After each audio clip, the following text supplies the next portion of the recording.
Il espérait pouvoir se faire oublier. Présentant ses excuses au peuple burkinabé, Gilbert Diendéré disait alors « Tout est effacé ». Mais le tribunal militaire du Burkina Faso ne voit pas les choses du même œil. 11 chefs d'inculpation ont été retenus contre le général, qui se voit entre autres accusé de crimes contre l'humanité. Il faut dire que les inculpations varient suivant les personnes. Diendéré est notamment poursuivi pour crimes contre l'humanité. La justice burkinabé s'intéresse aussi au rôle supposé de Guillaume Soro, président de l'Assemblée nationale ivoirienne et proche de Diendéré. Son domicile à Ouagadougou a été perquisitionné la semaine dernière. Le 16 septembre dernier, plusieurs membres du RSP, la garde présidentielle du Burkina, prenaient en otage le président de la transition, Michel Kafando, et le premier ministre Isaac Zida. Le leader du coup d'État, le général Gilbert Diendéré, ex-chef du renseignement et proche de Blaise Compaoré, assure alors qu'il n'entend pas garder le pouvoir. Mais sous le coup des pressions internationales et de l'armée burkinabé, il finit par abdiquer une semaine plus tard. Un temps réfugié à la nonciature du Vatican à Ouagadougou, Diendéré a été inculpé la semaine dernière et pourrait maintenant être condamné à la peine de mort. Il est devenu le symbole du renouveau de la Côte d'Ivoire. 1,5 km de béton qui enjambe la lagune ébriée. Inauguré l'année dernière, le 3e pont d'Abidjan est aussi la marque de la forte reprise économique. Depuis la fin de la crise, le pays enregistre une des plus fortes croissances au monde. Au port d'Abidjan, le plus important d'Afrique de l'Ouest, l'activité est incessante. On a un baromètre de tout ce qui rentre et tout ce qui sort. Et quand on voit l'évolution des volumes en pourcentage, qui sont pratiquement de 8% par an, tant à l'import qu'à l'export, depuis la fin de la crise, on sait, nous, qu'il y a une véritable reprise. La Côte d'Ivoire est quand même la locomotive de l'Afrique de l'Ouest. C'est l'endroit, je dirais, où il faut être aujourd'hui et demain. Avec quelques 20 000 nouvelles entreprises en 3 ans, le gouvernement revendique la création d'1 300 000 emplois. Des réussites dont beaucoup continuent pourtant à se sentir exclus.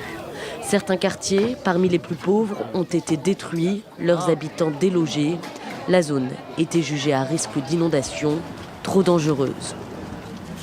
Moi, comme ça, j'habitais juste devant là-bas. Moi-même, je ne retrouve même pas le coin. À Goblet, comme Doudou, 70 000 personnes étaient installées. Elles ont dû trouver d'autres logements, souvent très précaires. Nous sommes anéantis parce que tu vis dans une chambre avec tes enfants, avec ton mari. Hein, dedans, tu fais la cuisine. Dedans, tu reçois tes visiteurs. Mais tu ne peux pas dire que tu vis mieux. Ça, c'est une vie de misère. Hein. Avant, au moins, on était dans la pauvreté. Maintenant, nous vivons dans la misère. Près d'un Ivoirien sur 2 est toujours considéré comme pauvre. Un taux inquiétant, selon la Banque mondiale, malgré le potentiel du pays. Ces collines ne lui sont pas familières, mais c'est dans cet environnement que son père a grandi. Cette maison appartiendrait toujours à la famille. Pierre Malendo a longtemps joué au basket avec Pierre Routaré, le père de Paul Van Aver. Et je me souviens, avant qu'il ne parte, on était dans la même équipe. Parce qu'après ses études, il est parti étudier en Belgique. Et moi, je suis resté ici. Pierre Routaré reviendra du plat pays avec un diplôme d'architecte en poche et laissera notamment derrière lui un fils, désormais célèbre. À 30 ans, ce dernier revient pour un concert unique. Je dois dire que c'est une très bonne chose pour lui de rentrer au pays et de prendre contact avec, je dirais, ses origines. Mais c'est dommage, parce que s'il avait retrouvé son père, ce serait une bonne chose. Mais malheureusement, le génocide l'a emporté. L'artiste doit se rendre au mémorial du génocide et rencontrer sa famille. Des visites strictement privées et interdites à la presse. Le sujet reste difficile à aborder pour l'auteur de Papa Outé. Il y a des sujets qui sont difficiles, mais nous essaierons de rester sur beaucoup plus le culturel, beaucoup plus l'événementiel, beaucoup plus la joie qu'il y a, et que tout ce qui s'est passé ici à propos du génocide. Après l'annulation de juin dernier, Stromae est attendu de pied ferme par ses fans. Les 20 000 places disponibles s'arrachent. Ça faisait longtemps qu'au Rwanda n'avait pas eu un artiste international qui le représentait, donc je trouve ça bien qu'il décide de s'arrêter dans son pays natal. Je ne sais pas si c'est vu comme un retour au pays, comme un retour au pays de l'enfant prodigue, je ne sais pas, mais voilà, on l'attend. Ici, à l'Université libre de Kigali, les techniciens s'attellent aux derniers préparatifs. Un concert d'une telle envergure, c'est du jamais vu au Rwanda. Dernière inconnue désormais, la météo. En pleine saison des pluies, tous les Kigaliens croisent les doigts pour que le beau temps soit lui aussi de la partie.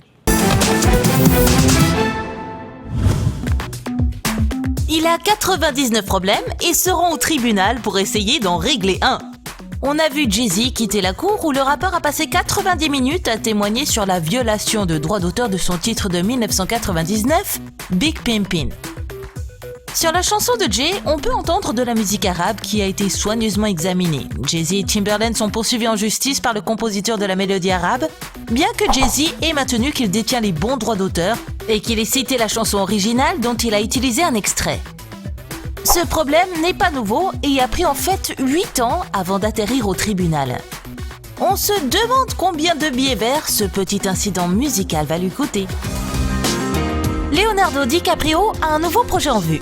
Cette fois-ci sur le scandale du diesel trafiqué de Volkswagen qui a fait les gros titres dans le monde entier. Selon les rumeurs, Léo et sa compagnie, Appian Way, vont produire le nouveau film pour Paramount, mais mis à part lui, il n'y a aucun nom attaché au projet pour le moment. Paramount a acheté les droits du livre écrit par Jack Ewing et Léo, qui a un faible pour les problèmes environnementaux, a sauté sur l'occasion pour produire le film, qui décrira le scandale dans lequel Volkswagen s'est retrouvé quand il a été découvert qu'il y avait des softwares illégaux installés dans leur voiture diesel afin de tromper les tests d'émissions. Volkswagen fait face à une amende de 18 milliards de dollars imposée par l'Agence de protection de l'environnement des États-Unis. Et on dirait que la marque va passer sous le crible de Léo également, qui compte à son actif le lot de Wall Street, Players et les brasiers de la colère notamment. Comment Demi Lovato met le feu à Times Square? Où est le mal d'être? Où est le mal d'être? Où est le mal d'être confident? Il n'y a aucun mal à avoir confiance en soi. Chanter en chœur avec une star de la pop en plein New York? Est-on en train de rêver? On vous aime, Demi! Et Demi vous aime aussi. Elle a laissé des indices sur un événement spécial plutôt avec cette photo et la légende « Minuit, soyez là », #confident. Non seulement Demi a mis le feu à la scène, sa tenue est parfaite pour l'automne. Elle est à la fois classe et moderne et elle a un côté chic mais laisse voir pas mal de peau. Et ce manteau beige la maintient au chaud pendant sa performance à l'extérieur. Si vous avez suivi les instructions du message de Demi sur Instagram, vous avez eu la chance de célébrer son nouvel album Confident avec elle. Un concert que les New-Yorkais ne risquent pas d'oublier. Qui s'est le plus amusé cependant, les fans ou Demi? Comment s'est passé le premier baiser entre Lady Gaga et son fiancé Taylor Kinney? Eh bien, elle l'a giflé. Taylor parle de la première fois qu'il l'a embrassée à Watch What Happens Live sur Bravo et que c'était en fait sur le plateau de l'un de ses clips. Le couple se serait rencontré en 2011 et Taylor a décidé d'improviser. Il dit dans l'émission « Je me rappelle que je suis arrivé, on tournait, je l'ai embrassée. Elle ne s'y attendait pas. Ils ont coupé et elle m'a giflé. Et puis c'était juste inconfortable. Heureusement pour Taylor, il n'est pas du genre à céder. Il aurait fait exactement la même chose l'après suivante et cette fois-ci, eh bien l'alchimie est bien passée et elle ne l'a pas giflé. L'acteur de Chicago Fire et la chanteuse n'ont pas encore choisi de date de mariage, mais il n'y a plus rien d'inconfortable entre eux après ce coup de foudre sous forme de gifle. Jonah Hill profite de la vie new-yorkaise en ce moment, alors ce n'est pas étonnant qu'il ait mis sa maison d'Hollywood Hills à Los Angeles sur le marché. Selon Trulia.com, l'acteur de 31 ans essayerait de vendre sa maison pour 2,995 millions de dollars et ce n'est pas seulement une demeure de 3 chambres avec une dépendance, c'est aussi une partie de l'histoire hollywoodienne.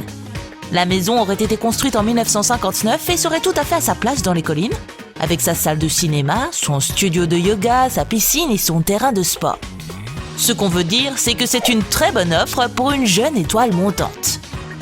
Certains l'appellent super grave, mais vous savez, sur un ton positif.